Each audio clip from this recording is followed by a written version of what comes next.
नमस्कार, जय जोहार।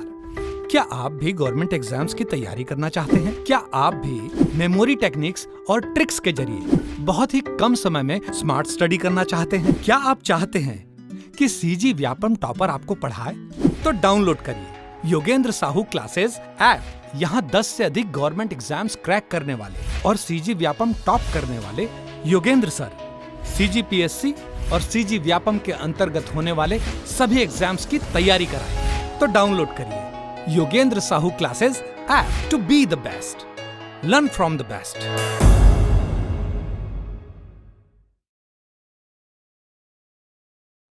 तो पिछले लेक्चर में हमने एडमिनिस्ट्रेटिव एप्टीट्यूड को पढ़ना शुरू किया था, जिसमें हम लोगों ने लगभग की एक बेसिक जानकारी ले ली थी कि बहुत सारी चीज़ें जो क्या क्या है वो सभी हमें पढ़ना है आगे चल के। और आपका मैंने एक देखने का नज़रिया वार्डन के तौर पर कि वार्डन को क्या क्या करना पड़ेगा काम, और हॉस्टल में क्या क्या चीज़ें होनी चाहिए वो क्लियरिटी दे दी थी। अब उसी क्लियरिटी के बेस पर आज हम सिलेबस को टारगेट करते जाएंगे, एक एक दिन करके हम एक एक रोज टारगेट करते जाएंगे। रिकॉर्डिंग ऑन हुआ क्या? ठीक है। तो आज सबसे पहले हम लोग क्या सिलेबस में पहला हम लोग का पॉइंट क्या था? Handling of large number of student. तो आज सबसे पहले हम इसे टारगेट करेंगे। तो पिछले लेक्चर को अगर आपने नहीं देखा होगा तो जरूर देखिएगा, क्योंकि उसमें जो हॉस्टल्स हैं ये सारे पॉइंट को मैंने समझाने का प्रयास किया था कि आपको ये सारी चीज़ें पता होनी चाहिए, उनका एडमिनिस्ट्रेशन कैसा होता है ये पता होना चाहिए, और सरकार द्वारा जो संचालित योजनाएं क्या क्या थी उन्हें हमने कवर किया हुआ था। आज हम पढ़ेंगे handling large number of students. ये एक बहुत ही बड़ा टॉपिक हो जाता है, बहुत ही बड़ा इंपॉर्टेंट काम हो जाता है। किसके लिए? वार्डन के लिए। वार्डन के लिए ये वाला जो काम है बहुत ही ज़्यादा इंपॉर्टेंट है। क्यों है? तो किसी भी चीज़ में देखिए, अगर आप अपने घर से ही किसी चीज़ को रिलेट करके देखेंगे, अगर आपके घर में कोई काम ऑर्गेनाइज किया जा रहा है, कोई चीज़ होने वाला है, कोई फंक्शन होने वाला है, जैसे एक रिसेप्शन ही ले लेते हैं कि आपके घर में होने वाला है रिसेप्शन। अब उस रिसेप्शन ने आपने एज्यूम किया था कि भाई 1000 लोग आएंगे, 1000 लोग खाना खाएंगे और जाएंगे। कोई कैसा ऐसा होता है कि उसमें 1000 से ज़्यादा लोग आ गए, 1200, 1300, 1400 लोग आ गए, तो उस केस में आप क्या करेंगे? तो उस केस में आप क्या कर सकते हैं कि आप एक बैकअप प्लान रखेंगे कि हाँ, बैकअप प्लान में मेरे पास क्या क्या होना चाहिए, अगर ऐसा कोई कंडीशन आता है तो मैं कितनी जल्दी उसे कवर कर सकूं, उन लोगों को कैसे उतने जल्दी जल्दी ट्रीट कर सकूं जिस चीज़ के लिए, जिस फंक्शन में मैंने बुलाया हुआ है उन लोगों को। ठीक है। तो उसी प्रकार से एक वार्डन के पास भी ये जवाबदारी या जिम्मेदारी होती है कि एक हॉस्टल में अगर 1000 लोगों के रहने की कैपेसिटी है और 1000 लोगों की जगह वहाँ एडमिशन लेने वालों की संख्या हो गई 1200, और उसमें से जो 200 एक्स्ट्रा हो रहे हैं, हो सकते हैं कि उसमें से 100 लोग ऐसे हों जो बहुत ही दूर से बिलोंग करते हैं, उनको तो आपको रखना बहुत ही जरूरी है, लेकिन उनका एडमिशन बाद में होने वाला है। एक कारण होता है। दूसरा कारण ये, बाकी जो बचे 100 लोग हैं वो आसपास के तो हैं, लेकिन उनका एरिया उतना ज़्यादा विकसित नहीं है, डेवलप्ड नहीं है कि उनको सारी चीज़ें जो हॉस्टल में प्रोवाइड हो पाएंगी, उनके लिए एटमॉस्फेयर जो क्रिएट हो पाएगा पढ़ने के लिए, रहने के लिए, खेल कूद के लिए, वो सब शायद वो अपने आप से ना कर पाए, या उनका जो फैमिली बैकग्राउंड होगा वो इतना ज़्यादा इकोनॉमिकली स्टेबल ना हो, तो फाइनेंशियली स्टेबल ना हो। तो उन सभी चीज़ों को देख के क्या करेंगे कि उनको, उन 200 लोगों को भी उनको एडमिशन देना पड़ेगा। अब है कितने? 1000 लोगों के रहने की क्षमता उस हॉस्टल में, कैपेसिटी 1000 लोगों की है। अब 200 लोग जब बढ़ गए तो ये जवाबदारी किसकी होती है? वार्डन की होती है कि वो किस तरीके से उन 200 लोगों को मैनेज करे उस 1000 की कैपेसिटी में। तो उसी सब के बारे में आपको इस टॉपिक में पढ़ना है। अब उस 200 लोग जो बढ़े हुए हैं, ये सब हम एग्जाम्पल लेकर चल रहे हैं, वो जो 200 लोग बढ़े हुए हैं उनको किस प्रकार से हम एडजस्ट करेंगे? उनके रहने के लिए एडजस्ट करना पड़ेगा, उनके रहने के लिए बेड्स प्रोवाइड करने पड़ेंगे, प्लस उनके राशन सामान में जो 1000 लोगों के अभी तक राशन सामान आता रहा होगा मेस के लिए, अब उसमें 1200 लोगों को लाना पड़ेगा। अब रैंडमली 1200 तो मंगाया जा सकता है, राशन ऐसा सामान है, लेकिन क्या उसके लिए फंडिंग है आपके पास? फंडिंग शुरू से जो ऑथराइज्ड है 1000 लोगों के लिए केवल वही आ रही है। अब 200 लोग जब ज़्यादा आ गए तो पहले तो आपको ना एक पूरा चार्ट वार्ट बना के भेजना पड़ेगा, रिकॉर्ड बना के भेजने पड़ेंगे कि 1000 लोगों की कैपेसिटी थी, 200 लोग और आ गए, तो अब हमें और पैसे की ज़रूरत होगी मेस के लिए।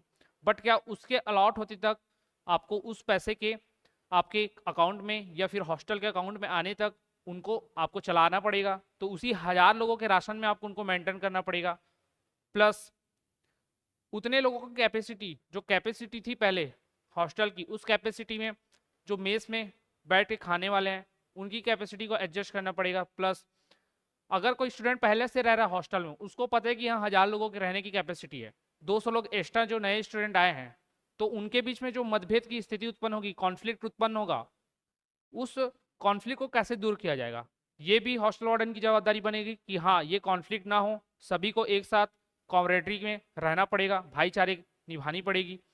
तो उस तरीके से जो चैलेंजेस आएंगे उनके बारे में भी आपको सोचना पड़ेगा। अब handling of large number of students, ये पहले देख लेते हैं, कुछ पॉइंट्स हैं, जो पॉइंट लिखे हुए हैं उसको आपको पढ़ना ही है, साथ में आप एक पेन और कॉपी लेकर जरूर बैठिए, ताकि इनके बाहर की जो चीज़ें मैं आपको समझाने जा रहा हूँ, एक्सप्लेन करने जा रहा हूँ, वो आप अपने शब्दों में, अपने लैंग्वेज में लिखो। अपने लैंग्वेज में लिखेंगे तो आपको 2 फायदा होने वाला है। पहला क्या फायदा होगा? पहला ये कि आपकी समझ कितनी है और आपने क्या समझा आप वही लिखेंगे, और जो चीज़ आप लिखेंगे वो आपको एग्जाम में हेल्प करने वाला है। तो ये चीज़ आप ध्यान में रखिएगा। अगर आपने पेन और कॉपी नहीं रखा है तो जरूर रखिएगा।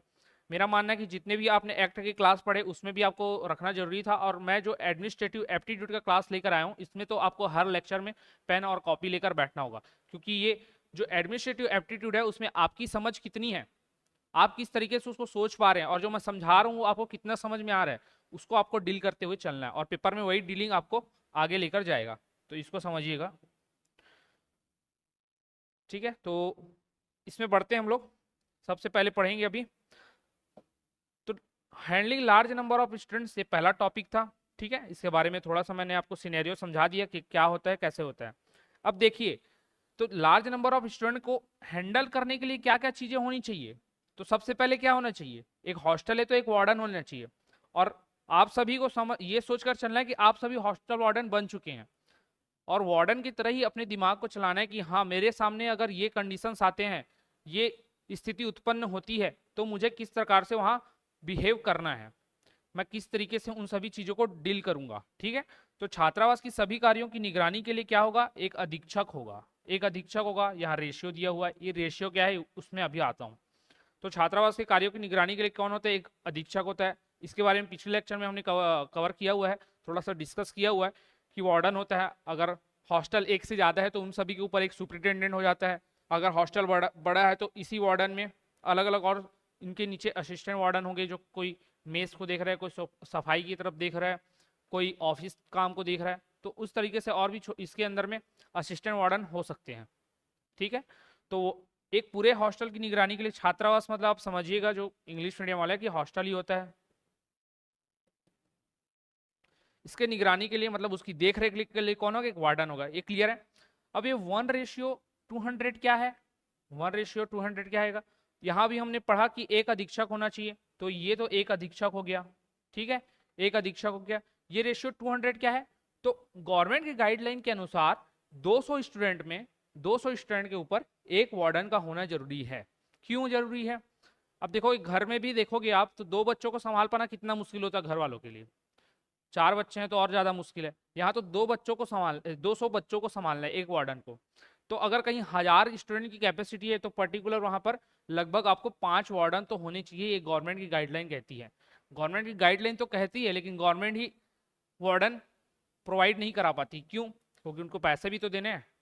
गवर्नमेंट उसमें हाथ खड़ा कर देते कि हमारे पास पैसे नहीं है, हम वैकेंसी भी नहीं लेके आएंगे, इसलिए इतने समय बाद आपके लिए वैकेंसियां आई हैं। तो इस चीज को समझिएगा, तो 200 लोगों में एक वार्डन आवश्यक होता है किसी भी हॉस्टल के अंदर, ठीक है।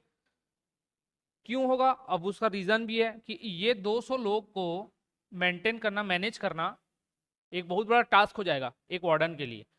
इन सभी का आपको इन्वेंट्रीज देखना है, इन सभी का आपको राशन देखना है, इन सभी का आपको जो भी टॉयलेटरीज होते हैं, जो भी आपके सोप हो गए, डिटर्जेंट हो गए, कोलगेट हो गए, उन सभी की पूर्ति हो पा रही है कि नहीं हो पा रही है।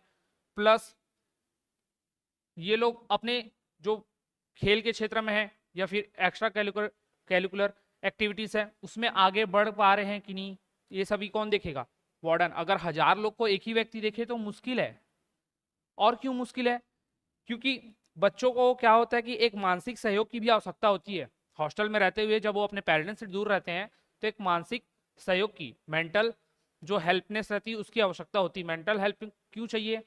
अगर कोई स्टूडेंट अपने क्लास में अच्छा परफॉर्म नहीं कर पाया किसी सब्जेक्ट में, या समझ लीजिए कि कोई बड़ा स्टूडेंट उसके साथ बुलिंग कर रहा है, धौंस जमा रहा है उसके ऊपर, तो घर से तो दूर है, वो अपने माता पिता से दूर है, तो उनसे तो वो मिल नहीं पाएगा, मेल मिलाप उनका हो नहीं पाएगा, तो वो किससे अपनी बातें शेयर करे? तो अगर 1000 लोग रहेंगे तो क्या एक वार्डन अकेला उन सभी को संभाल पाएगा? उन सभी से जाकर पर्टिकुलर बात कर पाएगा कि हाँ आपका बिहेव, आप किस तरीके से परफॉर्म कर रहे हैं अपने स्कूल्स में, या किस तरीके से आपके जो है बाकी का जो कार्य है वो हो पा रहा है कि नहीं हो पा रहा है? तो उन सभी के लिए क्या ये काफ़ी हो पाएगा? नहीं। इसलिए 200 स्टूडेंट, कम से कम ये 200 स्टूडेंट को वो 2-2 दिन के अंदर में मिल तो पाएगा, एक दिन के अंदर में 100 स्टूडेंट कवर तो कर पाएगा, जो कि आसान काम है। तो इसलिए गवर्नमेंट में ये 1:200 का रेशियो रखा हुआ है। ठीक है, इसको समझिएगा, बाकी चीज़ें और आगे पढ़ेंगे, अभी केवल इस पे चलते समझते जाइएगा। Handling large number of student में पहला क्या, एक अधीक्षक होना चाहिए, और कितने रेशियो में होना चाहिए? 1:200 में। इतना क्लियर है? All clear? ठीक है, क्लियर हो रहा है कि नहीं? कमेंट करके जरूर बताइएगा, और किसी भी प्रकार का डाउट हो तो आप जरूर कमेंट करते जाइएगा कि हाँ ठीक है। ठीक है, तो उसको बताते चलिएगा।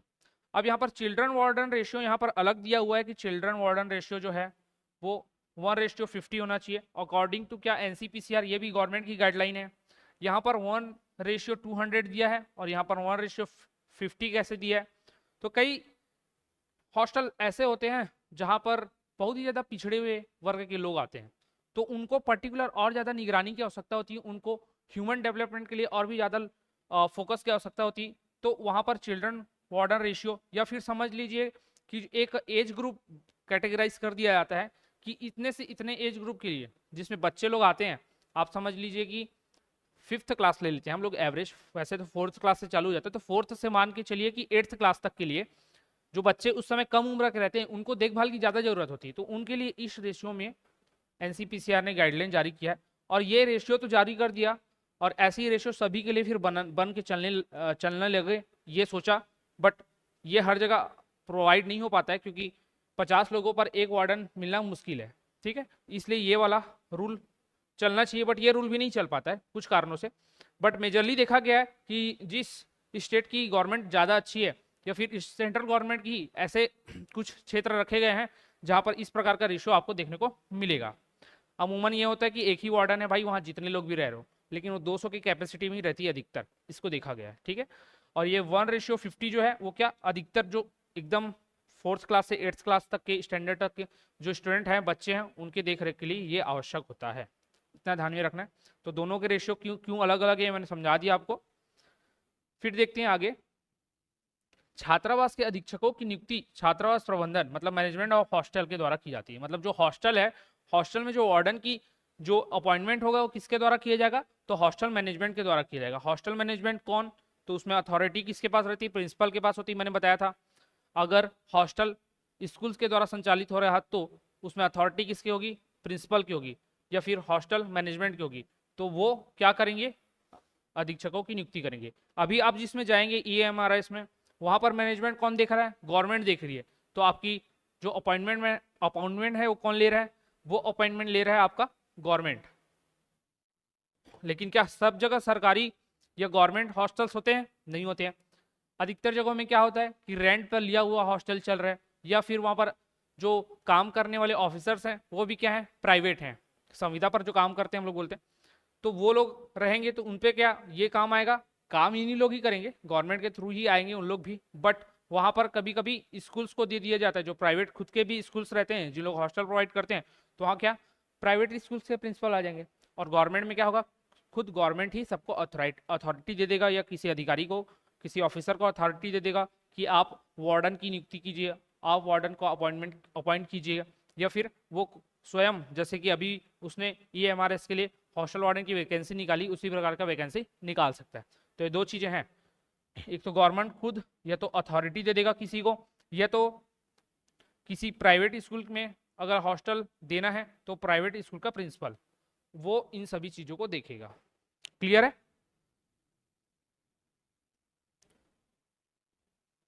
अब ये जो हॉस्टल वार्डन जो नियुक्त कर किया जाएगा, जिसकी नियुक्ति की जाएगी, जिसे अपॉइंट किया जाएगा, वो क्या करेगा, जो कि ये लिखा गया है, जो कि किसके लिए, इसी अधीक्षक के लिए, वार्डन के लिए। अब ये वार्डन क्या करेगा, have overall control over the students, छात्रों का समग्र नियंत्रण रखेगा। समग्र नियंत्रण से क्या समझते हैं? समग्र नियंत्रण मतलब उसके स्कूल जाने के टाइमिंग से ले लीजिए, उसके स्कूल आने का टाइमिंग, उसके खेलने का टाइमिंग, खाने का टाइमिंग, उसके और भी एक्स्ट्रा करिकुलर जो एक्टिविटीज है उन सभी के टाइमिंग डिसाइड करेगा। कौन? आपका वार्डन। उसके अलावा क्या, उसके अलावा और क्या करेगा? समग्र जो ओवरऑल कंट्रोल है उसमें एज अ पेरेंट्स भी वो उनको गाइड करेगा, एज अ पेरेंट्स उनको ट्रीट करेगा कि हाँ आपको किस प्रकार और करना चाहिए, आपको और कौन सी चीज़ों की आवश्यकता है, जो एक बेसिक रिक्वायरमेंट होती है, उन सभी चीज़ों के बारे में जानकारी लेगा। ठीक है। अब जैसे बच्चों बीमार हो जाते हैं तो क्या होता है, मेडिकल फैसिलिटी की आवश्यकता होती है। अगर रात में 12 बजे भी उसका तबीयत खराब हो रहा है तो उसको भी कौन देखेगा? अगर वो हॉस्टल में है तो वो हॉस्टल का वार्डन देखेगा। इसलिए overall control over the student कौन रखेगा? वार्डन रखता है। तो उसका काम एक ये हो गया। दूसरा काम क्या होगा? जिसके पद की प्रकृति पूर्णकालिक हो, मतलब whose position is full time in nature. Full time in nature का मतलब क्या है कि 24 घंटे काम नहीं करना है उसको। अभी अगर आपको ये पॉइंट देख के घबराहट महसूस हो रहा हो कि भाई मैंने कौन सा फॉर्म फिल कर दिया, क्या मुझे 24 घंटे काम करना पड़ेगा क्या? तो ऐसा नहीं रहता है। आपका जो गवर्नमेंट का गाइडलाइन है उसके अकॉर्डिंग आपको 8 आवर ही वर्किंग टाइम रखना है। बट आप क्या करेंगे, अगर रात को 12 बजे 2 बजे उन बच्चों का तबीयत खराब होता है तो उस टाइम पर आपको काम में तो आना पड़ेगा, आपको काम तो करना पड़ेगा कि हाँ उनको मेडिकल फैसिलिटी दिया जाए, नर्स को बुलाया जाए या हॉस्पिटल ले जाया जाए। उसके अलावा क्या, अगर एट द मोमेंट पूरा इलेक्ट्रिसिटी फेल हो जाता है आपके हॉस्टल का, मान लीजिए कि बारिश के दिन था, पानी जो था, बारिश का पानी जो है वो आपके मीटर तक पहुंच गया, एनर्जी मीटर तक, और वो शॉर्ट सर्किट होके पूरा ब्लैक आउट हो गया आपके हॉस्टल का। ब्लैक आउट मतलब क्या? एनर्जी लेवल जीरो, मतलब लाइट वहां जीरो है, पूरा कंप्लीट लॉस। उस कंडीशन में आपको वहां as a parents, as a guide, as a incharge आपको वहां पर खड़ा होना पड़ेगा। आपका काम तो 8 घंटे का था, तो क्या आप 8 घंटे है करके आपको अपने घर में सोते रहेंगे, आपको या जो रेसिडेंस मिला रहेगा वहां सोते रहेंगे? ऐसा नहीं, वहां पर आपको हॉस्टल में जाकर उपस्थित होना पड़ेगा। बच्चों को समझाना पड़ेगा कि हाँ कुछ नहीं हुआ है, ये एक टाइम के बाद ठीक हो जाएगा। आपको तुरंत बुलाने पड़ेंगे इलेक्ट्रिसिटी डिपार्टमेंट से कि इन चीज़ों को ठीक ठीक करो। तो ये बताया गया उसके नेचर के बारे में कि उसका नेचर कैसा होना चाहिए, फुल टाइम का नेचर होना चाहिए। ये नहीं कि 8 घंटा हो गया भाई तो अब मैं काम करने नहीं आऊँगा, तो इस तरीके से आपको नहीं चलेगा वहाँ। और ये लगभग सभी पदों में होता है। गवर्नमेंट के जो भी रिक्रूटमेंट आते हैं, चाहे वो जेई हो, एई हो, चाहे वो किसी भी प्रकार के इंस्पेक्टर हो, चाहे डीएम ही क्यों ना हो, उनको एट द पॉइंट जब जरूरत पड़ता है तो टाइम में आना पड़ता है। ठीक है। तो ये तो वार्डन का नौकरी, इसमें आना ही पड़ेगा। अब देखते हैं, पर्याप्त मात्रा में प्रबंधन के लिए कर्मचारी हो, adequate number of staff to manage. Adequate number of staff to manage क्यों? एक वार्डन, अभी तो पढ़े सर कि 200 बच्चों में एक वार्डन होना चाहिए, तो वो उसी को ही संभालना चाहिए, मतलब हम ही संभालेंगे? नहीं। तो ये आपके कामों को, जो आप हॉस्टल वार्डन बनने वाले हैं, तो ये आपके कामों को कम करने के लिए, आपके जो हेडेक है उनको कम करने के लिए। क्यों? क्योंकि आपका नेचर कैसा है काम का, आपके जो पोस्ट की नेचर कैसी है, फुल टाइम नेचर का है। तो फुल टाइम नेचर में आप क्या 24 घंटे अपना दे पाएंगे? नहीं दे पाएंगे। वो तो आप 8 आवर वर्किंग आवर देंगे, लेकिन उसके अलावा भी आपको बाकी समय की जो जानकारी देते रहे, उनके लिए क्या एक स्टाफ की जरूरत पड़ेगी। उस स्टाफ में क्या क्या रहेंगे? हमने पढ़ा था, स्वीपर्स होंगे, सिक्योरिटी गार्ड्स होंगे, ऑफिस मैनेजर होंगे, ऑफिस वर्कर होंगे, को वर्कर होंगे, असिस्टेंट वार्डन्स होंगे। तो इन सभी लोग आपको अपना जो सुविधा है प्रदान करेंगे और वो सभी स्टूडेंट के हेल्प में लगेंगे और आपका भी हेल्प होगा उससे। ठीक है। तो ये था। और यहाँ पर दिया भी गया, देख लो कि वार्डन जो खुद होगा, इसके अंदर में एक असिस्टेंट वार्डन भी हो सकता है अगर नंबर ऑफ स्टूडेंट्स ज़्यादा है तो।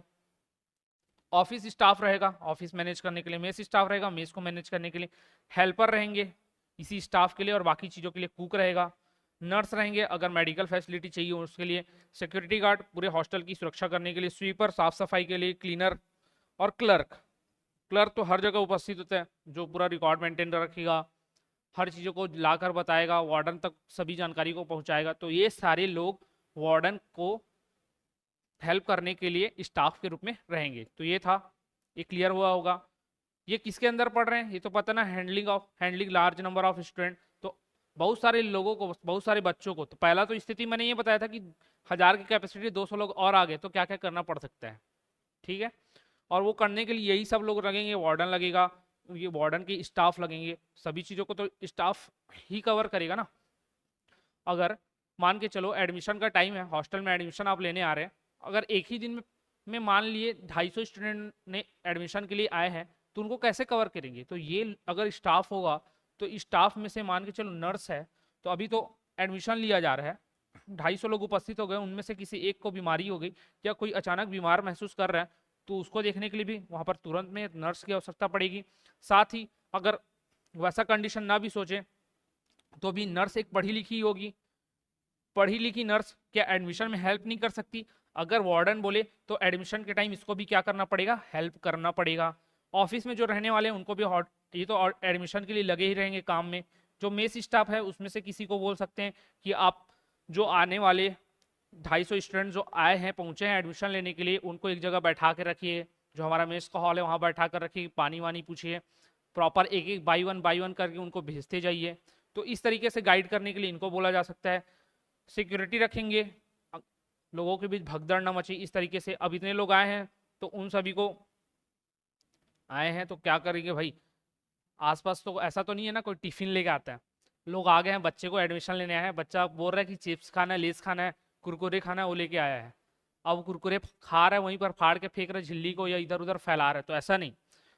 ये स्वीपर रहेंगे, क्लीनर लोग रहेंगे जो बताएंगे कि भाई कूड़ादान यहाँ रखा हुआ है, डस्टबिन रखा हुआ है, अब प्रॉपर उसका यूज़ कीजिए। ऐसा नहीं कि आप एडमिशन लेने आए हैं तो रिसेप्शन में जैसे आए हैं इस तरीके का बैठ के यहाँ पर कहीं पर भी खा रहे हैं, थूक रहे हैं, इस तरीके का नहीं, आपको प्रॉपर गाइड किया जाएगा। तो ये लोग लगेंगे ना, तो ये लोग क्या करेंगे, मैनेज करेंगे उन लोगों को। तो मैनेजमेंट में इन लोगों की आवश्यकता पड़ती है लार्ज नंबर ऑफ स्टूडेंटों को हैंडल करने के लिए।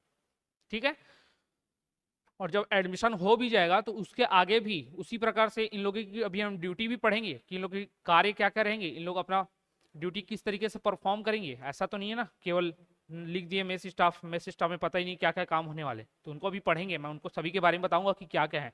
बस ये समझ गए कि ये एडुकेट नंबर ऑफ स्टाफ की आवश्यकता क्यों पड़ने वाली है, क्योंकि लार्ज नंबर ऑफ स्टूडेंट को हमें हैंडल करना है। ठीक है, ऑल क्लियर है।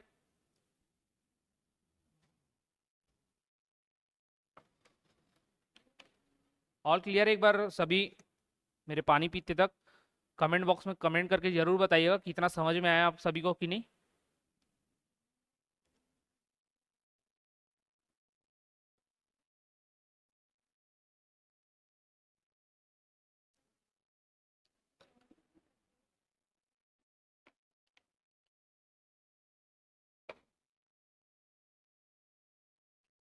कितने लोग हैं, आप लोग कमेंट कीजिएगा ही। लाइव क्लास में आप लोग आए हुए हैं, अगर आपको समझ में आ नहीं रहा है कि आ रहा है ये मुझे समझ नहीं आएगा, लाइव क्लास का मतलब ही क्या हुआ कि आप मेरे से इंटरेक्ट करेंगे, वरना तो मैं इस सभी चीज़ों को रिकॉर्ड करके भी आपको दे सकता था। लाइव मैं इसलिए आया हूँ क्योंकि ये समझने वाली चीज़ें हैं, आपको समझ में आ रही कि नहीं, अगर डाउट आ रहे हैं तो आप हमें कमेंट करके बताइए, अभी के अभी वो सभी चीज़ें क्लियर होती जाएंगी।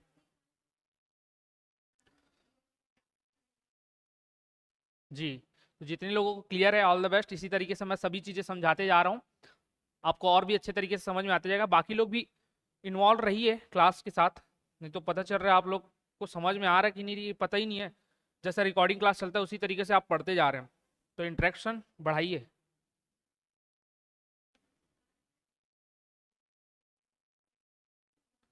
जी, क्वेश्चंस का भी आइडिया देता हूँ मैं शुभम जी, क्वेश्चन का आइडिया मैं आपको देता हूँ। चलिए आप यहीं पर भूल देते हो, मैं यहीं पर बता दे रहा हूँ। मैं अगर ये कंप्लीट करने के बाद, ये पॉइंट कंप्लीट करने के बाद बताने वाला था, अभी बता देता हूँ। आपको क्वेश्चन आएगा स्टेटमेंट बेस्ड कि अगर एक हॉस्टल जिसकी कैपेसिटी है 500, वहाँ अगर स्टूडेंट 600 स्टूडेंट्स ने अगर एडमिशन ले लिया,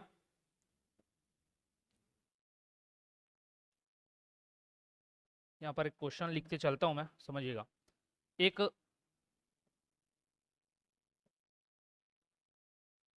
एक हॉस्टल है समझिए, जिसकी कैपेसिटी है कितनी,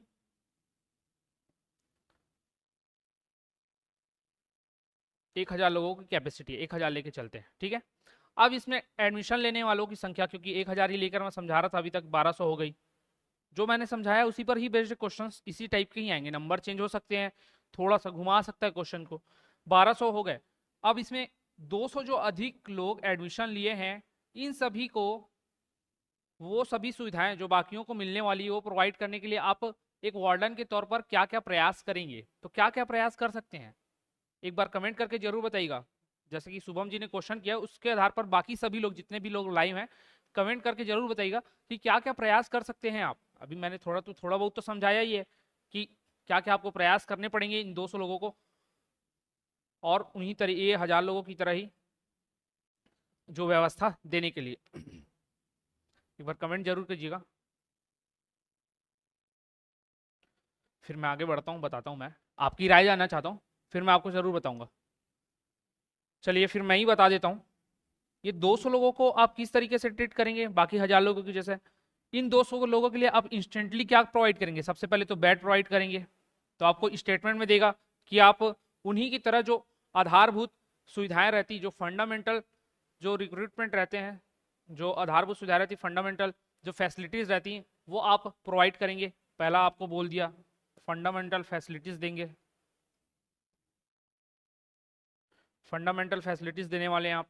दूसरा आपको बोलेगा उसी के अंदर वो क्वेश्चन पूछने के बाद कि आप कैसा क्या क्या प्रयास करेंगे एक वार्डन के तौर पर, तो पहला फंडामेंटल फैसिलिटीज देंगे।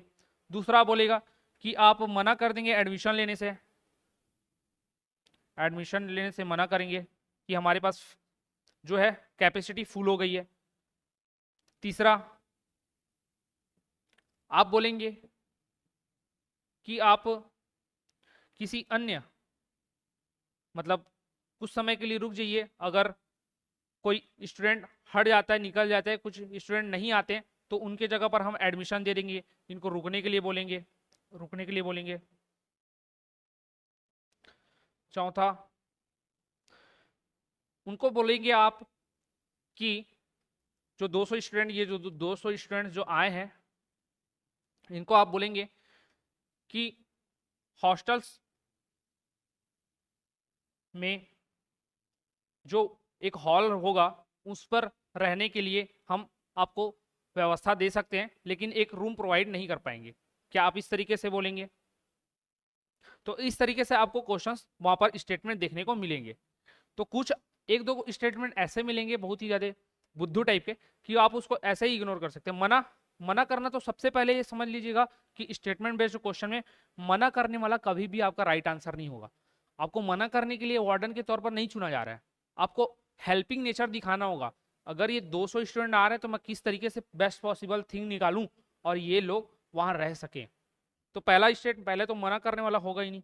रुकने के लिए बोले, वेट करने बोले कि कहीं वेटिंग लिस्ट आपका क्लियर हो जाए, अगर इसमें से कोई आया नहीं, कोई बच्चे ने बोला कि नहीं अब मुझे हॉस्टल में रहकर नहीं पढ़ना है, तो फिर आपको एंट्री दिया जाएगा, ये बोले। तो रुकने के लिए, ये भी एक नेगेटिव सेंस में आ रहा है कि आपको रुकने के लिए बोला जा रहा है, अब वेटिंग अपने नंबर का इंतजार करें इस तरीके का, तो ये भी नहीं हो सकता। तीसरा बोला हॉस्टल में जो और आपके पास हॉल उपस्थित है वहां रहने के लिए बोला जाए, तो एक ये बोल सकते हैं कि एक आपके लिए अपॉर्चुनिटी क्रिएट किया जा रहा है, एक व्यवस्था बनाई जा रही है कि एक हॉल हमारे पास अवेलेबल है, वहां पर जितने भी स्टूडेंट एक्स्ट्रा हो रहे हैं वहां पर हम उनके लिए व्यवस्था देखेंगे। एक ये हो गया। और पहला वाला तो होगा ही होगा, क्यों? क्योंकि ये सारे फंडामेंटल फैसिलिटीज जो ये 1000 लोगों को मिलने वाले हैं वो दूंगा बोल रहे हैं। तो इस तरीके के आपको क्वेश्चंस पूछे जाएंगे और उसमें से आपको बेस्ट थिंग निकालना है। तो मना करने वाला कभी भी सही नहीं होने वाला है। जो आपका पॉजिटिव इंटेंट दिखने वाला कथन होगा, स्टेटमेंट होगा, वही सही होने वाला है। तो इस प्रकार के आपको क्वेश्चन आएंगे। मेरा मानना है कि इससे क्लियर हुआ होगा। थोड़ा सा आप कमेंट करके जरूर बताइएगा। शुभम जी कमेंट करके बताइए कि क्लियर हुआ कि हाँ किस प्रकार के क्वेश्चन आएंगे।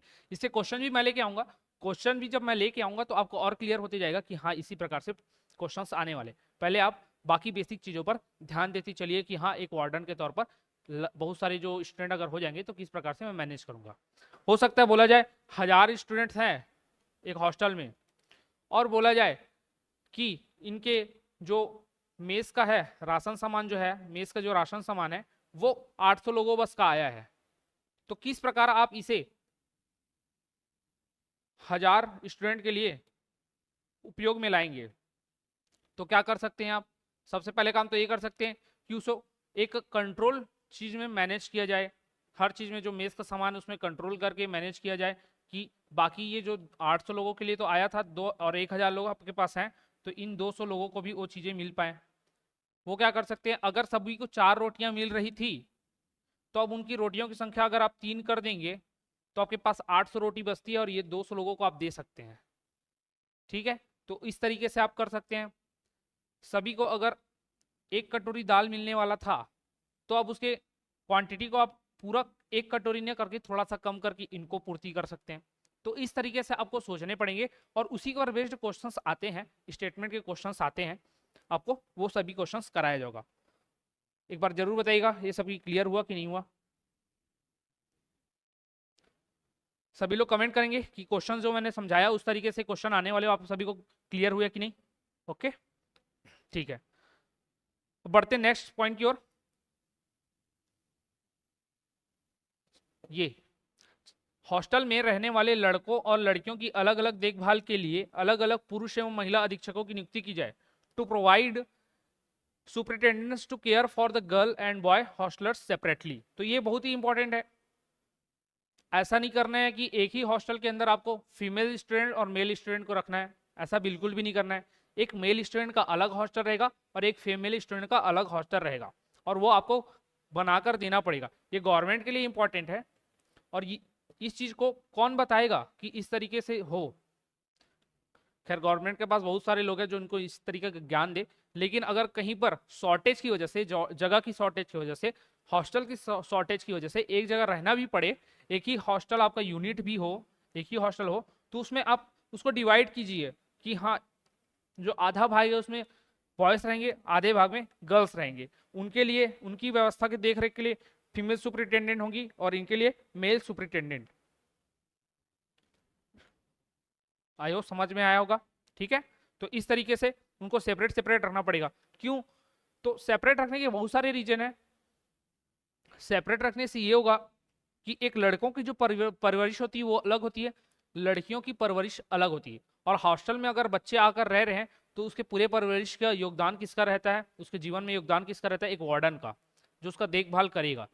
तो एक महिलाओं के लिए जो उनके जरूरती की पूर्ति होगी एक महिला सुपरिटेंडेंट ही समझ पाएगी, कोई पुरुष सुपरिटेंडेंट या फिर बोला जाए मेल सुपरिटेंडेंट नहीं समझ पाएगा, मेल वार्डन नहीं समझ पाएगा। उसी प्रकार से जो बॉयज हॉस्टलर्स रहेंगे उनके लिए मेल सुपरिटेंडेंट लगेंगे, क्योंकि उनके ग्रोथ को, उनके जो रिक्वायरमेंट को जज करने के लिए एक मेल ही काम में आने वाला है, इसलिए अलग अलग रखना जरूरी होता है। फिर दिया नियुक्त कर्मचारियों जो भी अपॉइंटेड ऑफिसर्स रहेंगे उनके पास किसी मान्यता प्राप्त संस्था से प्रमाण पत्र योग्यता होनी चाहिए। Warden shall be possessing minimum qualification. अभी आपने फॉर्म भरा होगा तो आपको मिनिमम क्वालिफिकेशन क्या मांगा होगा, 12th पास आपको होना चाहिए, थोड़ा बहुत कंप्यूटर का ज्ञान होना चाहिए, 12th पास होना चाहिए। जो स्टेट गवर्नमेंट के होते हैं उनमें क्या होता है, थोड़ा बहुत कंप्यूटर का ज्ञान होना चाहिए, इस तरीके का भी मांगा जाता है, लेकिन अभी आपको 12th पास मांगा गया है, ये आपका अभी क्वालिफिकेशन बोला गया है। उसी प्रकार से इसके अंदर इस वार्डन के लिए हो गया, वार्डन के अंदर भी जो अन्य कर्मचारी होंगे जैसे क्लर्क है, क्लर्क को क्या चाहिए, 10वीं 8वीं पास होना चाहिए। स्वीपर को क्या चाहिए, 5वीं पास होना चाहिए। सिक्योरिटी गार्ड के पास क्या होना चाहिए, किसी मान्यता प्राप्त जगह से उसे सिक्योरिटी गार्ड का सर्टिफिकेट मिला होना चाहिए। अगर आपके पास बस है, आपके हॉस्टल के पास बस है जो आपके हॉस्टल के स्टूडेंट को स्कूल तक ले जाने का काम करता है, तो उस बस ड्राइवर के पास क्या होना चाहिए, एक लाइसेंस होना चाहिए कि वो बस चला सकता है। इस तरीके की चीजें जो मिनिमम क्वालिफिकेशन होती है वो जरूरी होनी है। फिर देखते हैं अगला पॉइंट, छात्रावास की देखभाल में जुड़े हुए कर्मचारियों को एक हलफनामा, एफिडेविट, हलफनामा मतलब होता है एफिडेविट। एफिडेविट आप बहुत सारी चीजों में आपने अभी तक बनवाया होगा, कि नहीं बनाया तो भी सुना तो होगा ही कहीं ना कहीं। तो एफिडेविट प्रस्तुत करना होता है, क्यों करना होता है उसके बारे में आएंगे। तो किस प्रकार के एफिडेविट देंगे, तो बाल श्रम निषेध और विनियम अधिनियम 1986, बाल श्रम निषेध और विनियम संशोधन 2016, यही सेम है, बस उसमें कुछ पॉइंट में जो संशोधन किया गया था और इसके बारे में योगेंद्र सर ने लेक्चर लिया हुआ है, वो देखे होंगे तो आपको बहुत ही अच्छे से समझ में आया होगा और ये क्या है इस बारे में आप जानते होंगे। किशोर न्याय अधिनियम, और एक है चौथा पॉक्सो 2012, पॉक्सो एक्ट का भी क्लास सर ने लिया हुआ है, उनके भी क्लास रिकॉर्डेड हो चुके, लाइव भी आते थे सर, तो ये आपको क्लियर होगा, इन सारी चीज़ों के बारे में आपको नॉलेज होगा कि क्या है। और इन सभी चीज़ों का एफिडेविट बनाना पड़ेगा। एफिडेविट क्यों बनवाना पड़ेगा एक कर्मचारी को, एक ऑफिसर को या एक वर्कर को? इसलिए ताकि वो इन सभी के अंदर आने वाले गाइडलाइन को फॉलो करे, इन सभी का उल्लंघन ना करे, और अगर उल्लंघन करता है तो उनको एट द मोमेंट 0 पॉइंट पर उनको रस्टिकेट कर दिया जाए, उनको काम से निकाल दिया जाए। ये ना हो कि वो बाल श्रम करा रहे हैं हॉस्टल के बच्चों से, उनका पास में घर है, उनका घर बनने वाला है, तो 5-6 बच्चों को लेके जा रहे हैं, चलो भाई तुम भी ईट हो गया, रेत हो गया, गिट्टी हो गए, सीमेंट हो गए, ये सभी काम में लगा दिया कि आप इन सभी काम में थोड़ा थोड़ा हेल्प करो। या फिर मान लीजिएगा उनके घर में कुछ फंक्शन होने वाला है, तो 5-6 लड़कियों को लेके गए कि हाँ तुम पूड़ी बनाने लग जाना, हलवा बनाने लग जाना। तो इस तरीके का काम नहीं होना चाहिए, वो सभी क्या बाल श्रम में आएगा। तो बाल श्रम से बचा जाए और एक वार्डन इन सभी कामों में ना लगाए बच्चों को, इस वजह से एफिडेविट मांगा जाता है कि आप इन सभी से दूर रहेंगे, और साथ ही जागरूक भी करेंगे, बाकी लोगों को भी जागरूक करेंगे कि वो इस तरीके का काम ना कराएं। तो ये थे आपके handling large number of students के लिए महत्वपूर्ण पॉइंट्स। तो ये आपको कराने होंगे, ये चीज प्रस्तुत करने होंगे। अब सर आखिरी वाला जो पॉइंट था एफिडेविट जमा करने वाला, उसमें लार्ज नंबर ऑफ स्टूडेंट का क्या काम है, ये क्वेश्चन मन में अगर आया होगा तो उसको भी क्लियर कर देता हूँ। लार्ज नंबर ऑफ स्टूडेंट जैसे कि मैंने बताया अभी कि फंक्शन हो रहा है, किसी फंक्शन में बच्चों को काम कराने के लिए आप ले गए, तो एक मन में लालसा ना उठे कि इतने सारे स्टूडेंट तो यही हैं, मुझे बाहर से किसी को काम करने के लिए रखने की क्या आवश्यकता है, मैं यहीं से लेके जाता हूँ, जो 10th से 12th तक के स्टूडेंट्स हैं उनको ही लेके जाता हूँ, वही काम करेंगे। तो इस प्रकार का काम ना हो, इसलिए एफिडेविट देना जरूरी है, और वो उसके क्वालिफिकेशन के अंतर्गत भी आ जाता है कि आप क्वालिफाइड हो गए, आप वार्डन बन भी गए, वार्डन बनने के बाद भी आपको ये देना पड़ेगा। क्वालिफिकेशन को क्यों इसमें पढ़ें कि क्वालिफिकेशन आपको होनी चाहिए, आप स्टूडेंट लोगों को संभाल रहे हैं और जिस लेवल के आप स्टूडेंट का संभाल रहे हैं उस लेवल के भी आपके पास क्वालिफिकेशन नहीं है, तो फिर क्या मतलब है। ये नहीं बोलता मैं कि अगर क्वालिफिकेशन नहीं है कि आप स्टूडेंट को नहीं संभाल पाएंगे, बेशक हो सकता है और भी अच्छे तरीके से संभाल लो, लेकिन एक मिनिमम क्वालिफिकेशन होना जरूरी होता है गवर्नमेंट की नज़र में, ताकि वो चीज़ों को समझे। पता चल रहा है कोई स्टूडेंट 5-6 15-20 लोगों के ग्रुप में गया एक वार्डन के पास, उसको बोल रहा है कि हमको एक टीचर की आवश्यकता है हमारे हॉस्टल के अंदर ही, कि वो हमको गाइड कर सके, हमको कोचिंग दे सके। उनको पता ही नहीं कि ये जिस सब्जेक्ट के टीचर की मांग कर रहे हैं उस प्रकार के सब्जेक्ट का भी कोई टीचर होता है। बेशक वो बाकी सब चीज़ों को बहुत अच्छे से, इन्वेंट्री मैनेजमेंट बहुत अच्छे से करता हो, क्लीनलीनेस अच्छा रखता हो, गार्ड भी अच्छे ला के रखा हो, मेस का सिस्टम भी बहुत अच्छे से चलाता हो, लेकिन उनको इस बारे में नॉलेज ही नहीं है। जिस प्रकार से एक घर में हम लोग अपने मम्मी पापा से क्या करते हैं, मांग करते हैं, डिमांड करते हैं कि हमें यहाँ इस कोचिंग इंस्टीट्यूट में जाकर पढ़ना है, इनके पास पढ़ना है, तो वो हमको वो सारी चीज़ें ला कर देते हैं। उसी प्रकार से हो सकता है कि स्टूडेंट डिमांड करें, तो इसलिए क्वालिफिकेशन जरूरी हो जाता है। तो इस बात को समझिएगा। अगर किसी के मन में डाउट आया हो तो मैंने क्लियर कर दिया है। अब मैं इसके बारे में ड्यूटीज भी पढ़ाते चलता हूँ। अब पढ़ तो लिया हमने कि लार्ज नंबर ऑफ स्टूडेंट को कैसे कवर करना है, कैसे उनको लेकर चलना है। अब उनकी ड्यूटी क्या होगी उन सभी के प्रति, वो जो स्टूडेंट है उनके प्रति इनकी ड्यूटीज क्या क्या होंगी, और अपने काम के प्रति भी इनकी क्या क्या ड्यूटी होंगी, उनको देखते चलेंगे।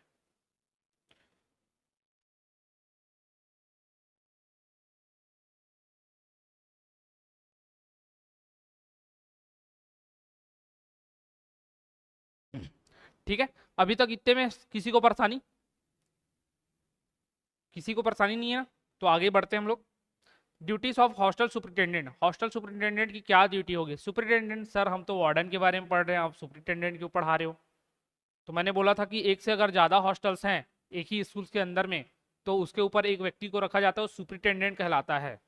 तो अगर सुपरिटेंडेंट हो नहीं है तो यही सारे काम किसके हो जाएंगे, वार्डन के हो जाएंगे।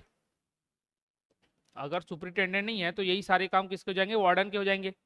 ठीक है, सुपरिटेंडेंट भी आप ही लोग बनेंगे, ऐसा नहीं है कि कोई अलग से व्यक्ति आएगा, आप ही लोग ही सुपरिटेंडेंट कहलाएंगे वहाँ जाने के बाद भी।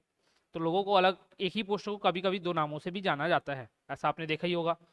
तो पहला देखते हैं इसके ड्यूटीज क्या है, इंपॉर्टेंट है। Overall in charge. ओवरऑल इंचार्ज मतलब क्या, एक सुपरिटेंडेंट या एक वार्डन क्या करेगा, सुपरिटेंडेंट के तर्ज पर ही पढ़ते हैं क्योंकि मैंने आगे वार्डन के बारे में दिया हुआ है, और ये सारे काम वार्डन के भी होते हैं, इतना आपको समझते चलना है। तो ओवरऑल इंचार्ज क्या, तो वहाँ होने वाले राशन सामान की जवाबदारी, वहाँ आने वाले इन्वेंट्रीज की जवाबदारी, वहाँ आने वाले क्लीनिंग सामान की जवाबदारी, जो स्वीपर रहेंगे उनकी जवाबदारी, वो सही से काम कर रहे हैं या नहीं। ऑफिस जो मैनेजर रहेंगे या ऑफिस मैनेजमेंट के लिए जो भी वर्कर्स रहेंगे, उनके को वर्कर्स रहेंगे, असिस्टेंट वार्डन रहेंगे, उन सभी की जवाबदारी, उन सभी को काम देना, उन सभी के काम की जांच करना, वो सही से है कि नहीं है, डिसिप्लिन बना के रखना। साथ ही जो बाकी बच्चे हैं उन सभी के प्रति जवाबदारी रखना किसका काम है? इसी का काम है, इसलिए ओवरऑल इंचार्ज ये होता है। मतलब ये समझिए कि एक कलेक्टर जो पूरे जिले का मालिक होता है, वैसे ही एक सुपरिटेंडेंट या हॉस्टल वार्डन क्या होता है? एक हॉस्टल का मालिक होता है। मालिक इन सेंस कार्यों के दृष्टिकोण से, ऐसा नहीं कि अपना मनमाना काम करवा रहे हैं, कार्यों के दृष्टिकोण से, ठीक है। तो ओवरऑल इंचार्ज होता है।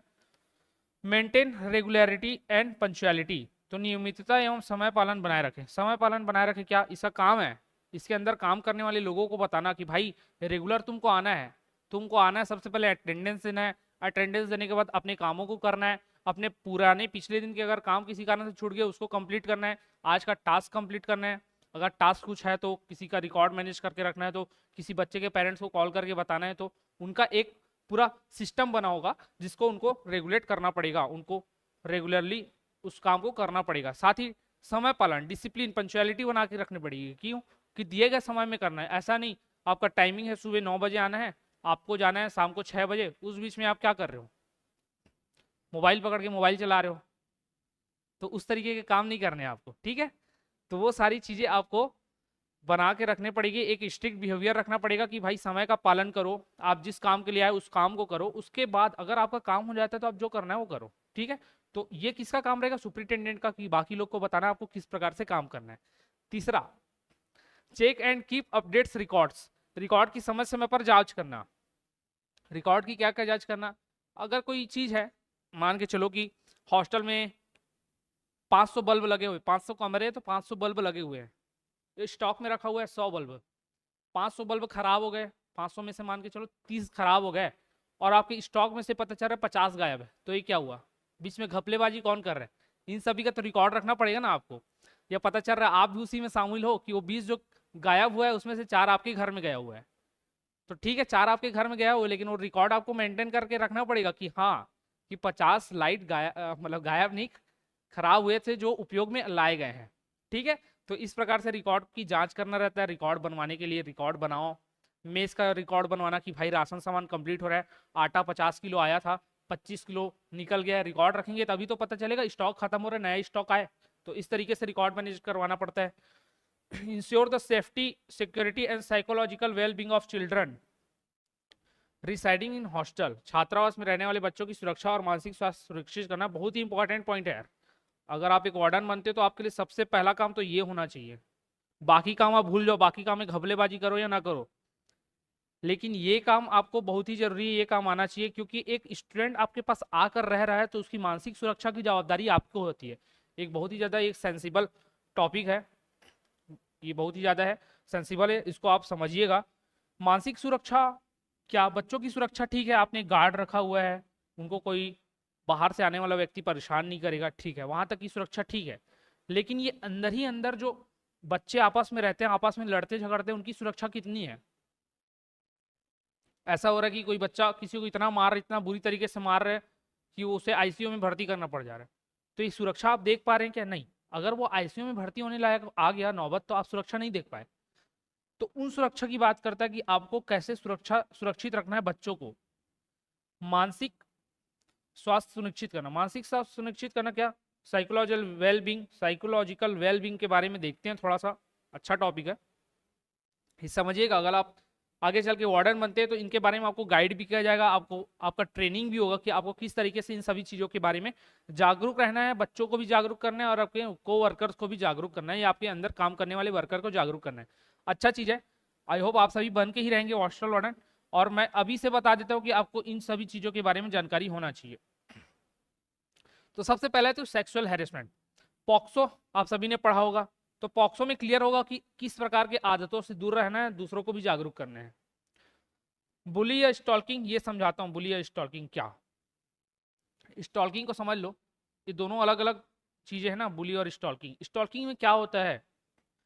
स्टॉकिंग में ये होता है कि आप किसी चीजों को उस तक रख रहे हो, चिढ़ाने का भी चीज है तो उसी तक रख रहे हो। मान के चलो कोई 100 नंबर के मार्क्स में 0 नंबर लेके आया है, आप उसको लेके आ रहे हो, बोल रहे हो कि भाई जीरो मतलब जीरो भी गोल रहता है, अंडा भी गोल रहता है, आप उसको चढ़ा रहे हो ये अंडा लेके आया, अंडा लेके आया, अंडा लेके आया। चार आपके साथ रहने वाले हॉस्टल में रहने वाले और स्टूडेंट, उनको नहीं पता था क्योंकि वो आपके क्लास से बिलोंग नहीं करते थे, तो उनको पता नहीं था भाई कि ये अंडा क्या लेके आया, अंडा क्या लेके आया। उनको पता चला कि हाँ ये जीरो नंबर लाया, इसलिए उसको उसका निक नेम रख दिया आपने, क्या, अंडा, एग। तो वहां तक जब तक वो चीजें आपके क्लासरूम तक थी, जब तक आपके बीच और उस बच्चे के बीच तक थी, तो वो स्टॉकिंग के अंदर आएगा। ठीक है, अगर आपने उसको और कुछ नाम, भोंदू नाम दे दिया, ट्यूबलाइट नाम दे दिया, कोई चीज़ आप बताते हो तो जल्दी समझ नहीं पाता, देर से समझता है, ट्यूबलाइट जैसे एक मूवी आया था, तो उस तरीके से तो वो स्टॉकिंग के अंदर आएगा। लेकिन बुलिंग क्या होगा, अब वही चीज़ पूरे हॉस्टल को पता है कि भाई वो बच्चे को ट्यूबलाइट बोला जाता है, तो पूरा जो आपका हॉस्टल है उसको सिर्फ ट्यूबलाइट के नाम से बुला रहा है। कुछ कुछ हॉस्टलों में ये भी देखा गया है, यहाँ तक भी देखा गया है कि उसी इंजॉयमेंट के चक्कर में जो वहाँ रहने वाले कर्मचारी भी रहते हैं, चपरासी भी है, अगर उस बच्चे को बुलाना है, नाम उसका इतना अच्छा है राहुल, उसको राहुल नाम से नहीं बुला रहा है, उसको बुला रहा है बे ट्यूबलाइट इधर आ, ट्यूबलाइट इधर आ, ट्यूबलाइट उधर जा, ट्यूबलाइट तू खाना क्यों नहीं खाया। तो इस तरीके का अगर बोल रहे हैं तो क्या बुली में आ जा रहा है। बुली में और भी क्या चीज़ें आएंगी, बुली के अंतर्गत और भी वो चीज़ें आएंगी कि एक हट्टा कट्टा हॉस्टल में रहने वाला हॉस्टलर है और एक बहुत पतला दुबला हॉस्टलर है, वो उस बेचारे को दबा कर रख रहा है, कुछ भी काम कराना उसको बोल रहा है पतलू इधर आ, मेरा ये काम कर दे, मेरा नोट्स कंप्लीट कर दे, मेरा जूता धो दे, मेरे कपड़े को सुखा दे। तो इस तरीके के अगर काम करा रहे कौन, जो एकदम दबदबे वाला, एकदम बॉडी वॉडी वाला, एकदम हट्टा कट्टा जो हॉस्टलर है, वो पतले दुबले हॉस्टलर या अपने नीचे क्लास के स्टूडेंट से, तो क्या बुली के अंतर्गत आएगा। अब इससे होता क्या है, इस बुली से, स्टॉकिंग तो कोई भी स्टूडेंट झेल लेता है, बुली क्या होता है, बुली एक हद के पार चले जाता है और वहां क्या होने लगता है, धीरे धीरे फिर वो मानसिक रूप से परेशान होने लगता है, उसके मन में केवल वही बातें चलनी होती है। जैसे ही सुबह उठता है सोचता है कि यार वो लड़का जो है आज मुझे फिर कुछ ना कुछ काम देगा, जैसे ही खाना खाने जाता है, अरे यार लगता है आज कोई पीछे आएगा फिर मुझे चपाट मारेगा पीछे और फिर आगे बढ़ जाएगा, मैं कुछ नहीं कर पाऊंगा। तो वो चीज़ें धीरे धीरे मन में घर करने लगती है। ऐसा बहुत लोगों के साथ होता है, शुरुआत में तो हर कोई इसका शिकार होता है, हर स्टूडेंट, हर एक स्टूडेंट इसका शिकार हुआ रहता है, बस उनको पता नहीं रहता कि वहाँ इस चीज़ का शिकार हुआ है। कुछ लोग झेल के आगे बढ़ जाते हैं और फिर वो दूसरे के साथ बुली करने लग जाते हैं, जहाँ ये लगता है कि हाँ ये तो मैं भी झेला था, ये तुम्हें भी झेलना पड़ेगा, बट ऐसा नहीं है, इसका एंड होना चाहिए। ठीक है, अगर आपने झेला हुआ है तो ठीक है, आप उसको मजबूर ना करो ये सब चीज़ झेलने के लिए। तो ये बुली के बारे में आप सभी समझेंगे। तो ये एक तरीके से कंप्लीट खत्म होना चाहिए हर जगह से, ये आपको बताना पड़ेगा सभी लोगों को।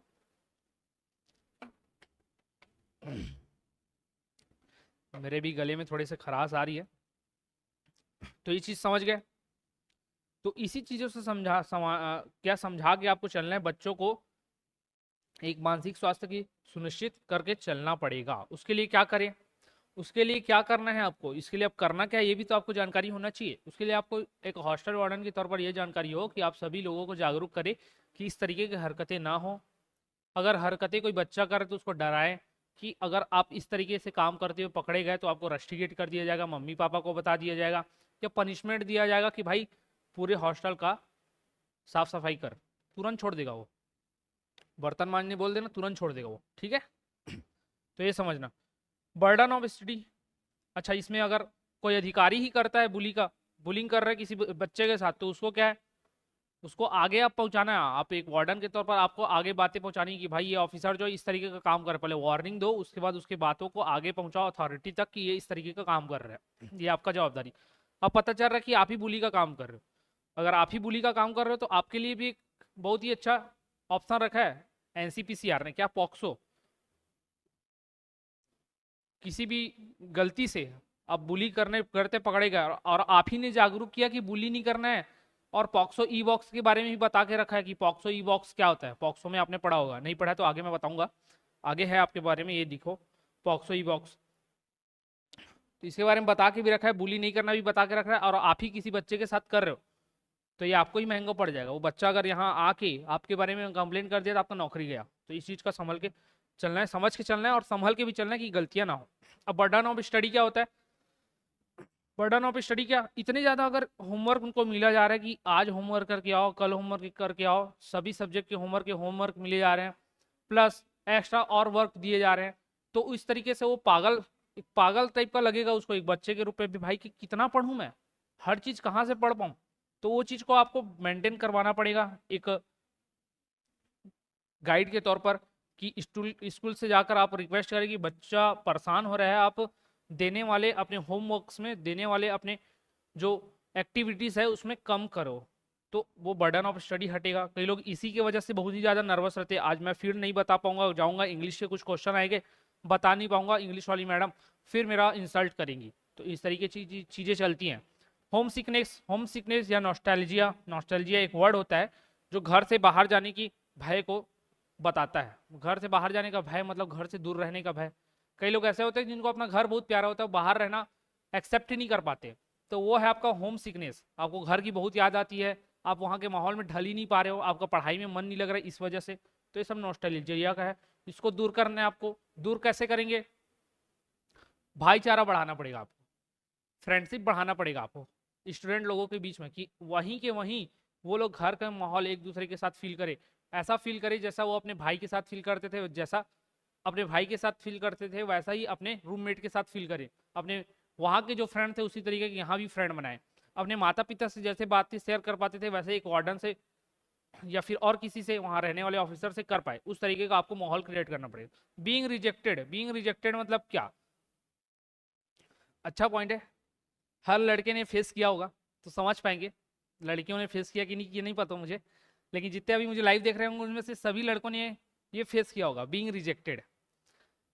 ये एक दौरान रहता है जब आपका हार्मोनल चेंज होता है 10th के बाद। 11th-12th में आपका किसी के साथ हो गया, आशिकी शुरू हो गई समझ लो, या आपको कोई लड़की पसंद आने लगी, आप गए और क्या किए, जैसा कि हमारे बॉलीवुड मूवी का असर हम लोगों में बहुत रहता है कि हम गए और उसे डायरेक्ट प्रपोज कर दिए।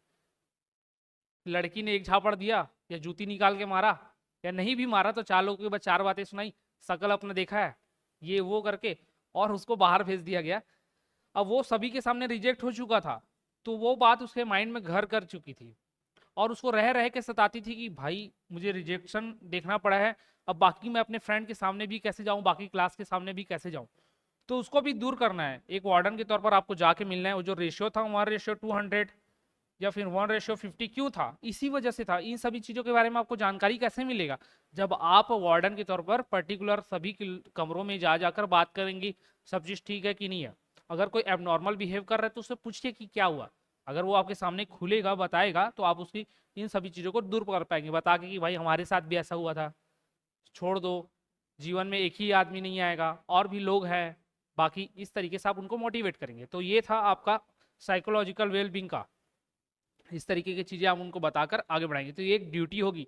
ड्यूटी समझना क्यों जरूरी है, इसका भी क्वेश्चन किस तरीके के बढ़ेंगे। तो आपको बोला जाएगा कि एक हॉस्टल वार्डन के तौर पर अगर कोई स्टूडेंट मानसिक रूप से बीमार है या फिर कोई स्टूडेंट किसी दूसरे स्टूडेंट को परेशान कर रहा है, तो एक वार्डन के तौर पर आपके दायित्व क्या होंगे, आप कौन कौन से कार्य कर सकते हैं। तो इन सभी चीज़ों को जो मैंने बताया उसमें ऑप्शन आपको दिया जाएगा। अगर normal fill in the blank type का है तो आप बोलेंगे कि हाँ आप उसमें, अगर वही बीइंग रिजेक्टेड वाला आ गया तो बोल सकते हैं कि उसके मनोबल को फिर से बढ़ाया जाएगा। बुली वाला आया तो बुली करने वाले बच्चे को पनिश किया जाएगा ताकि वो सुधर जाए, इस तरीके का। चार ऑप्शन स्टेटमेंट बेस्ड आ गए तो बोल सकते हैं कि बुली करने वाली स्टूडेंट को सजा दी जाएगी, बुली करने वाले स्टूडेंट को समझाया जाएगा और थोड़ी मात्रा में सजा दी जाएगी। बुली वाले करने वाले स्टूडेंट को और बोला जाएगा कि और बुली कर, ठीक है। और बोला जाएगा कि बुली करने वाले जो अगर स्टूडेंट ना होकर ऑफिसर है तो उस ऑफिसर को रस्टिकेट कर दिया जाएगा। तो ऐसा है। तो हमेशा ना एकदम हार्श पनिशमेंट की ओर आपको नहीं जाना है। जैसे कि मैंने नेगेटिव चीज़ों के बारे में जाने से मना किया है स्टेटमेंट बेस्ड क्वेश्चन में, तो उसी प्रकार से आपको जो हार्श पनिशमेंट वाला रहेगा, सीधा रेस्टिकेट कर दो, स्टूडेंट को हॉस्टल से बाहर निकाल दो, इन सभी चीज़ों से बचना होगा। आपको पनिशमेंट देना है और समझाइश भी देना है, इसकी ओर जाना पड़ेगा, ठीक है। और अगर कोई ऑफिसर करता है तो उसको भी समझाना होगा और साथ में उसको पनिश करना होगा, ठीक है। इस तरीके से आप आगे बढ़ते, मतलब इस तरीके से आप जवाब दे सकते हैं। अब आगे बढ़ते हैं हम लोग 5वें नंबर पे, report violence of right children, मतलब बच्चों के अधिकारों का उल्लंघन होता है उसको रिपोर्ट करना। आप रिपोर्ट किसके पास करेंगे? अथॉरिटी के पास करेंगे कि उनके बच्चों के अधिकारों का उल्लंघन हो रहा है, कोई उनके साथ सेक्सुअल हैरेसमेंट का काम कर रहा है, कोई ऑफिसर है तो उसके बारे में बताओ आगे जाके। अथॉरिटी को बताओ, मैनेजमेंट को बताओ किस तरीके से इनके अधिकारों का हनन हो रहा है। अगर सभी बच्चों का एक कमेटी बना हुआ है, कमेटी को हटाने के लिए मना किया जा रहा है स्कूल के द्वारा कि भाई हॉस्टल में बने हुए कमेटी को हटाओ, तो अथॉरिटी को कंप्लेन करो। क्यों? अथॉरिटी हो सकता है प्रिंसिपल भी हो, तो प्रिंसिपल को या प्रिंसिपल के ऊपर जो रहेंगे उनको, गवर्नमेंट को इसके बारे में जानकारी दो कि जो बच्चे हैं उनके लिए जो चिल्ड्रन कमेटी बनना है उसको बनाने से मना किया जा रहा है, तो इसका उल्लंघन हो रहा है, उनके अधिकार का उल्लंघन हो रहा है, उसके बारे में जानकारी देना है। इसी तरीके से जानकारी आपको और भी चीज़ों के बारे में देनी होगी, उनका आपको ट्रेनिंग प्रॉपर दिया जाएगा। फिर फॉलो गाइडलाइन एनसीपीसीआर। एनसीपीसीआर के दिशा निर्देश का पालन करना है, एक वार्डन के तौर पर आपको भी करना है और आपके साथ काम करने वाले लोगों को भी आपका मतलब आपकी जवाबदारी रहेगी, आपके साथ काम करने वाले लोगों को भी आप इन सभी के बारे में जागरूक करें, उनको काम करने के लिए कहें, दिशा निर्देश का पालन करने के लिए कहें। पहला क्या है? POCSO e box. POCSO e box बहुत ही इंपॉर्टेंट है। पॉक्सो का एक लेक्चर भी आपने देखा होगा, तो उसी से संबंधित है।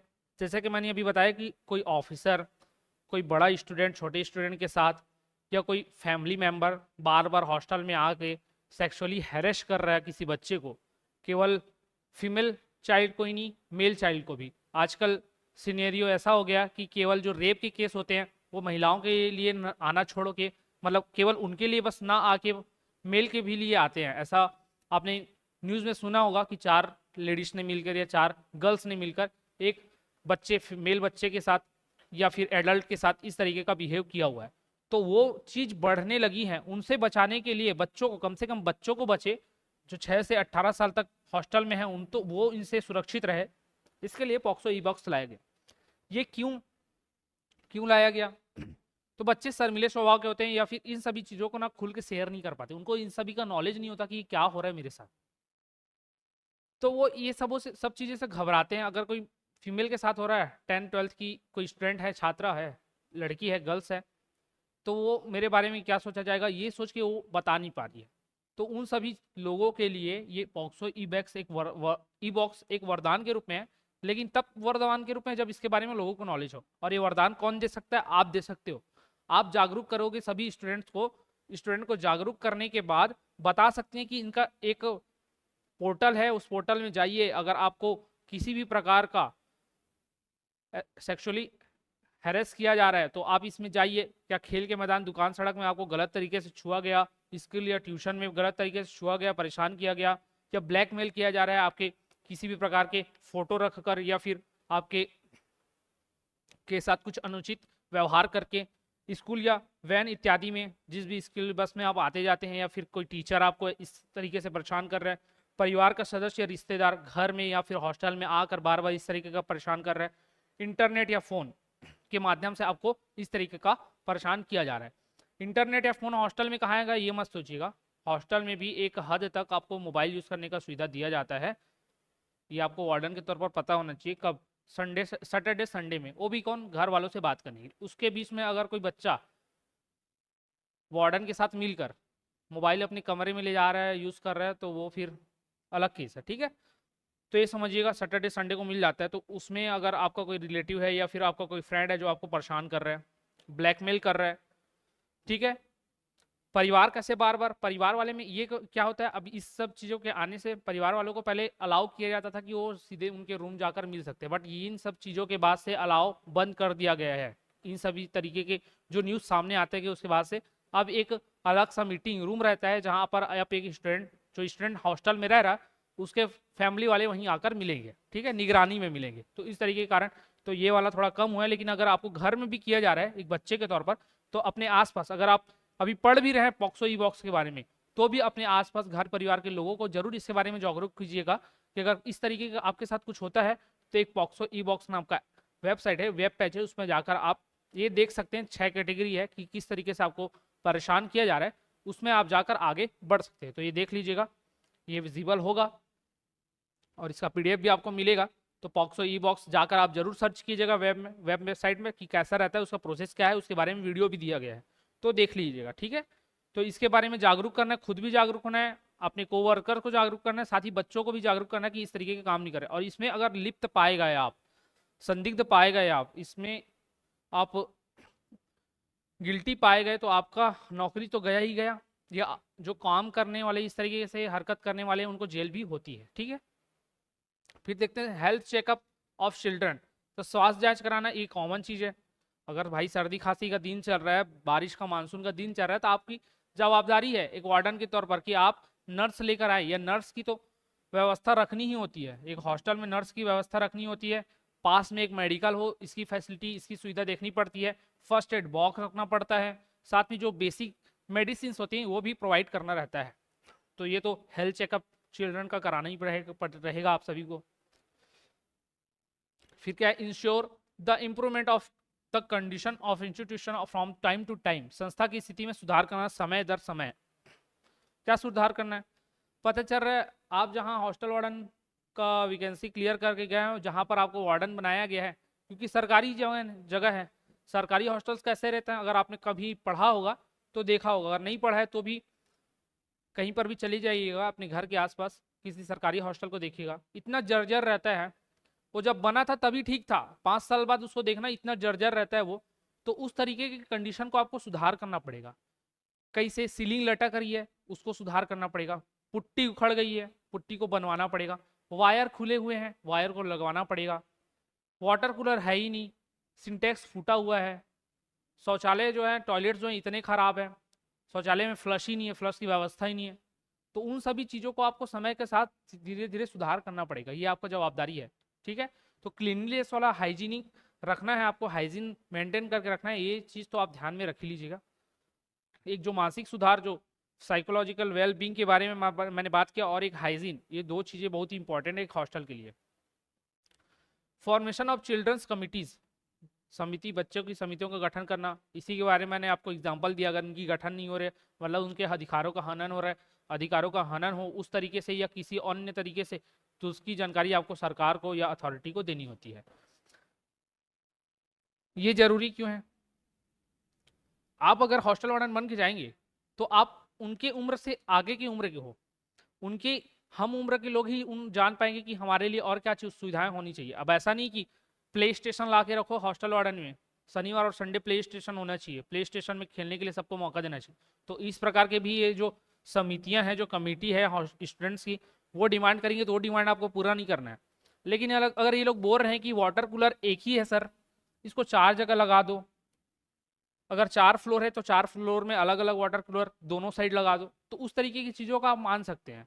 तो क्या मानना है क्या नहीं मानना है ये आपको देखना होगा, लेकिन ये कमेटी आपको इसी प्रकार से अपने लिए कुछ कुछ सुविधाओं की मांग करेगी, जिसको आपको देख के कंप्लीट करना होगा। तो ये बच्चों की समितियों का गठन इसीलिए होता है ताकि वो अपने सुविधाओं के लिए प्रयास कर सके, मांग कर सके। Ensure basic medical facilities, basic medical facilities वही फर्स्ट एड बॉक्स उपस्थित हो। अचानक से किसी को कट लग गया तो तुरंत वहाँ पर पट्टी हो सके।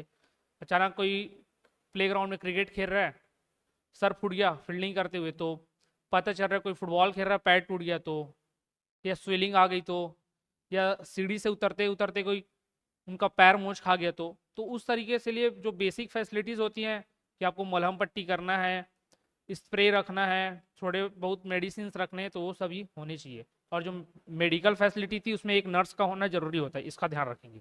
तो ये थे आपके ड्यूटीज ऑफ सुपरिटेंडेंट, इसके बारे में हमने देखा। तो आज के लेक्चर में इतना रखते हैं हम, आगे फिर जो भी हमने पढ़ा था कि उसको ये जो पढ़े थे इन लोगों के बारे में, ये सभी इनके बारे में कल हम इनके ड्यूटीज के बारे में, ये क्या क्या करेंगे, इनका क्या क्या काम होना चाहिए, उसके बारे में देखेंगे। ये जरूरी क्यों है, क्योंकि आपको पता होगा कि इनके काम क्या है, और स्टेटमेंट बेस्ड ही क्वेश्चन इससे आने वाले हैं, आपको तय है। तो जब पता होगा कि इनके काम क्या है, इनको किस तरीके से काम करना चाहिए, तो आपको ये भी मालूम होगा कि इनको क्या नहीं करना है। पता इनका काम क्या है तो क्या काम नहीं करना है ये भी पता हो जाएगा, और वो पता रहेगा तो आप आसानी से बना पाएंगे। साथ ही इनके काम पता होंगे तो आप बता पाओगे कि सुपरिटेंडेंट या वार्डन इनको क्या क्या काम करने के लिए बोल सकता है। अगर वो अपना काम नहीं कर पा रहा है तो उसको किस तरीके से काम कराने के लिए कहेगा, या उनको बीच कैसे जो डिसिप्लिन है मेंटेन करेगा। तो इन सभी को जानने के लिए आपको इनके ड्यूटीज़ को जानना जरूरी है। तो आज हमने सुपरिटेंडेंट के बारे में देखा। अगर आप सभी को अच्छा लगा हो तो कमेंट करके जरूर बताइए कैसा रहा क्लास। कोई भी डाउट होगा तो कल की क्लास में जरूर पूछिएगा, एक बार इसको पढ़िएगा, ये सभी आपको मिलने वाले हैं, इसके PDF आज डल जाएंगे तो आप पढ़ लीजिएगा। ये नहीं कि PDF मिल गया, आगे के सारे लोगों के ड्यूटीज़ पता है तो नहीं पढ़ना है, ऐसा नहीं। आपको रट के अगर याद होने रहता तो ये सभी चीज़ें तो मैं ऐसे ही दे देता। ये समझने वाली चीज़ें हैं, समझ के आपको याद होगा ये। और जो समझ जाएगा और उसको एक एक बार रीड कर लेगा, उसको दोबारा पढ़ने की आवश्यकता ही नहीं पड़ेगी। तो इस बात को समझिएगा। तो कमेंट करके जरूर जल्दी से बताइए कि आप सभी को कैसा लगा। फिर इस क्लास को बंद करेंगे। कितने लोग लाए अभी? 8 लोग लाइव हो, कम से कम 8 लोग तो बता दो कि आपको क्लास कैसा लगा। इंटरेक्शन का मतलब ही क्या होगा, लाइव क्लास का कोई मतलब ही नहीं रह जाएगा ऐसे में। ऐसा चल पता लग रहा है कि आप लाइव क्लास ऑन करके कुछ और काम कर रहे हो, तो ऐसा भी नहीं होना चाहिए। ठीक है, क्या नाम बताए?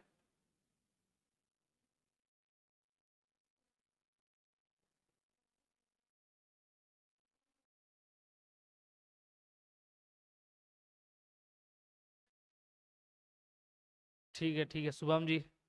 एक शुभम जी ही लग रहे हैं जो थोड़े एक्टिव हैं, बाकी लोग और कौन कौन है?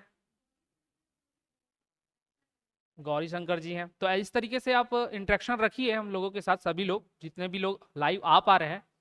बाकी लोग तो पता नहीं लाइव क्यों नहीं आ रहे हैं, परचेस तो किए हुए कोर्स।